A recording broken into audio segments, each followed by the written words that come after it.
Salut, ça va Xavier? Ouais, ça va très bien. Et toi? Écoute, ça va. Félicitations d'abord pour voilà, la qualification des filles au championnat d'Europe. Bon, une qualification qui s'est faite, j'ai envie de dire, sportivement un petit peu dans la douleur parce qu'il y a deux joueuses qui se sont blessées. Et puis là, on a eu le tirage au sort. Donc, avant de parler du tirage au sort, quel bilan tu tires, toi, de ces deux tournois de qualification au championnat d'Europe? C'est sûr que c'est un bilan mitigé, mais en fait c'est un bilan positif, mais qui est un peu atténué par la perte de Lucie Giquel et de Lara Davidovic. Alors c'est encore deux cas un peu différents parce que Lucie, c'est une blessure musculaire qui va nécessiter du repos, mais elle va nous revenir vite, je l'espère, mais elle va nous revenir. Lara, c'est une blessure grave. Et là, pour le coup, sa saison internationale avec nous est terminée, voire sa saison d'après est bien amputée aussi. Et c'est beaucoup plus complexe pour son cas. Donc, c'est sûr que ça ternit un petit peu le bilan, mais dans l'ensemble, c'est super positif parce que on finit première de la poule. Ça, c'est quand même si ça a peu d'influence, ça n'a pas eu d'influence sur le tirage au sort, c'est un bon point.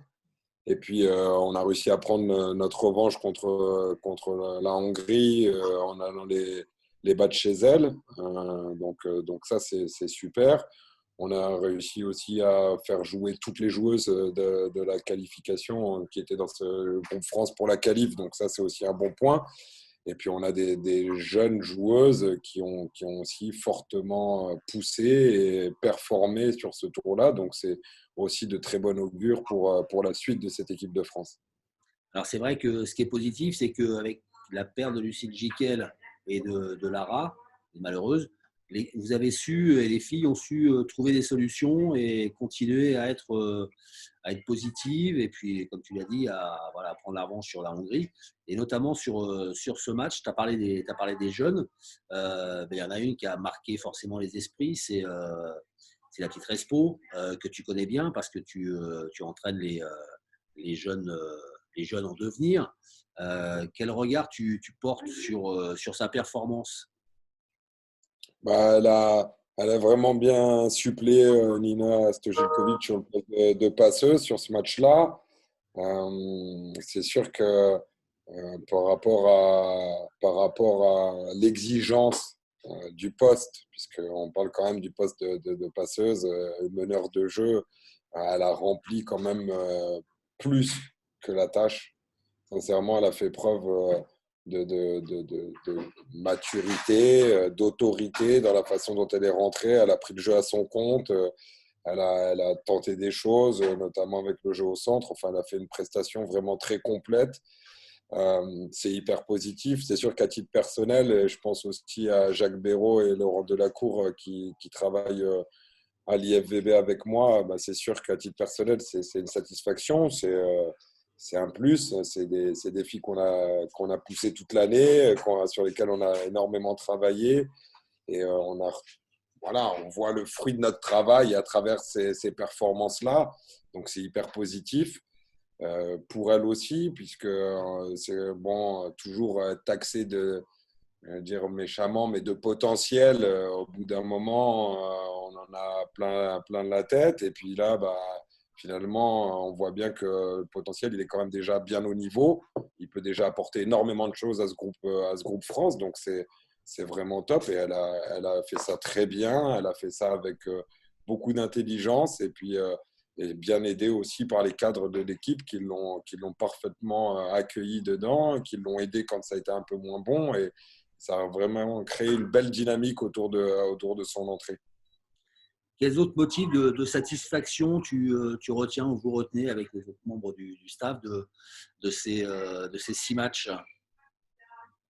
Quels sont Euh, ceux tu trouves sortis du lot? Qu'est-ce qu'il a manqué en revanche? Voilà. non, bah déjà, la première chose qui me vient à l'esprit, c'est forcément quand on connaît toutes ces galères en temps physique, on a des changements de plan un peu par rapport à ce qu'on avait imaginé, Émile le premier et tout le staff derrière, est ce qu'on avait voulu pousser. La première chose, c'est qu'on a reçu trouver des solutions collectivement. Ça, dans un sport comme le nôtre, c'est pas anodin. C'est le sport le plus collectif qui existe au monde. On peut pas confier la balle et quelqu'un peut pas porter la balle. Même le meilleur joueur du monde est dépendant des autres. Et là, forcément, on a trouvé des bonnes ressources collectives. Les entrées des filles n'ont pas déséquilibré, ou en tout cas n'ont pas fait chuter le niveau de jeu. Au contraire, l'ont bonifié. Donc ça, c'est vraiment le plus gros point de satisfaction. C'est vraiment ce groupe, au sens large des choses, qui a permis d'obtenir cette qualif. Bien sûr, bon, les deux petites dernières entrantes, que ce soit Émilie, dont on a parlé juste avant, mais aussi Leia Ratairi, qui suit le même parcours sur un autre poste, mais qui suit le même parcours, qui est au centre national toute l'année avec moi. Voilà, ça c'est des gros points de satisfaction, non seulement pour maintenant tout de suite, mais aussi pour l'avenir, puisque c'est des joueuses qui ont 19 ans, 18 ans pour Émilie, 19 ans pour Leia, donc c'est quand même des belles promesses aussi pour le futur de cette équipe de France. Voilà, après, je vois, moi, maintenant, ça fait 5 saisons que je suis sur l'équipe nationale. Je trouve qu'il y a toutes les filles ont vraiment avancé individuellement. Je pense à Amanda Silves qui a pris vraiment une autre dimension aussi après ces 2 années à Nantes et qui arrive avec un état d'esprit et un engagement qui est irréprochable.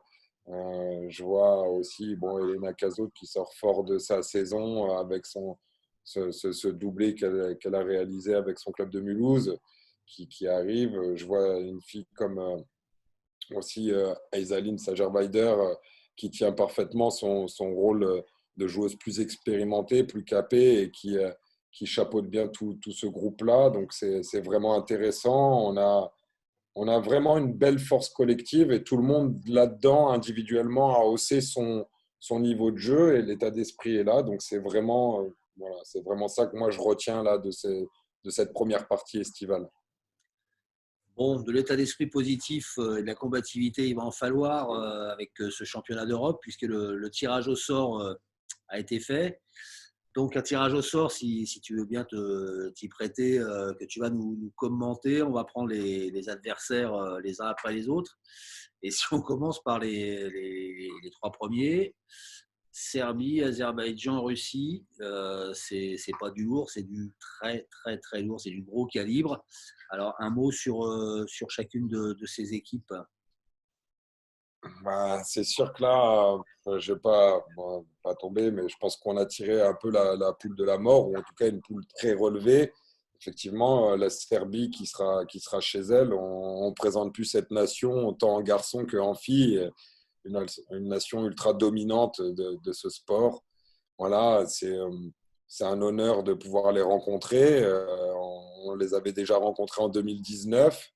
On avait perdu 3-1, mais en faisant un super match et en pouvant avoir la chance de jouer des joueuses de ce gabarit-là et de cette envergure-là. Donc voilà, c'est la nation qui est favorite pour moi de toute manière à sa propre succession sur ce championnat d'Europe.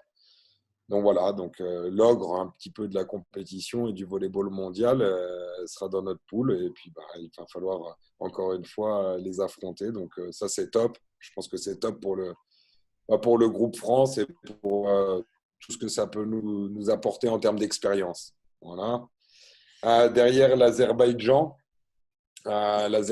qui est une nation peut-être un peu moins connue mais qui est quand même 5e au ranking européen.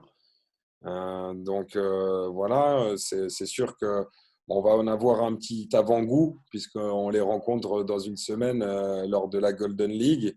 Ils sont dans notre pool, donc on va déjà avoir l'équipe, une partie de l'équipe. Ça, je ne sais pas trop comment eux vont décider d'aborder cette Golden League européenne pour préparer le championnat d'Europe, mais voilà, on part un peu plus dans l'inconnu. C'est sûr que c'est une nation un peu moins connue, mais qui fait partie quand même bah, voilà, du top 5 européen à l'heure actuelle. Donc aussi un bon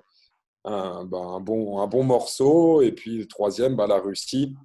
Euh, Là aussi, pas simple. Aussi, ils sont classés en fait juste derrière l'Azerbaïdjan au classement européen. Ils sont 6e nation européenne. Donc voilà, c'est pareil, c'est un volleyball un peu atypique, avec des grands gabarits. C'est sûr qu'ils ne basent pas leur jeu sur la vitesse, mais ils ont d'autres atouts et ça reste une nation assez récurrente des derniers carrés ou en tout cas des tours éliminatoires sur les grandes compétitions mondiales. Donc voilà, on a quand même trois belles nations dans ce chapeau-là, dans cette poule-là pour commencer. Bon, il y a plus abordable avec la Belgique et la Bosnie-Herzégovine. Selon toi, la France peut tirer son épingle du jeu dans cette poule de la mort? Bien sûr, on va tout faire pour. En tout cas, on va de toute manière maintenant consacrer toute notre énergie pour préparer ça. C'est sûr que là, on repart demain en stage. On a la Golden League qui commence la semaine prochaine. Mais ça va nous servir de bons tests, en tout cas de bonne préparation, une bonne partie de la préparation pour ce championnat d'Europe. La Belgique, c'est quand même une nation qui a toujours, voilà, qui a toujours un peu tiré son épingle du jeu aussi sur les compétitions là, moins connues, mais avec pas mal de joueuses qui s'exportent dans les plus grands championnats européens. Bon, faudra s'en méfier. On les a joués en match amical il y a 5 ans. Ils nous avaient ultra dominés. Voilà, c'est aussi ça va être aussi un bon adversaire. Je pense que ça fera plaisir à notre sélectionneur aussi, qui est belge d'origine, qui sera content de retrouver son pays d'origine dans notre poule. Donc voilà, j'espère que lui va pouvoir avoir les petits secrets pour essayer de les taper.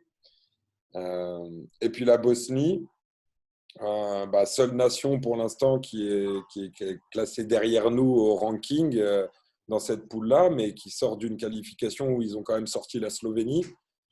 Ils ont fait une belle qualification. Ils ont une joueuse top qui sort d'une grosse saison. Donc voilà, il faudra s'en méfier. Ça reste les pays de l'Est qui affectionnent tout particulièrement le volleyball, qui savent jouer. Donc ça va être faut pas les aborder en disant ça va être facile, il va falloir les respecter. Et je pense que leurs récents résultats montrent qu'ils sont à respecter. Et donc, il faudra se méfier d'eux aussi dans cette poule-là. Mais bon, on va tout faire pour essayer de sortir de cette poule en tout cas.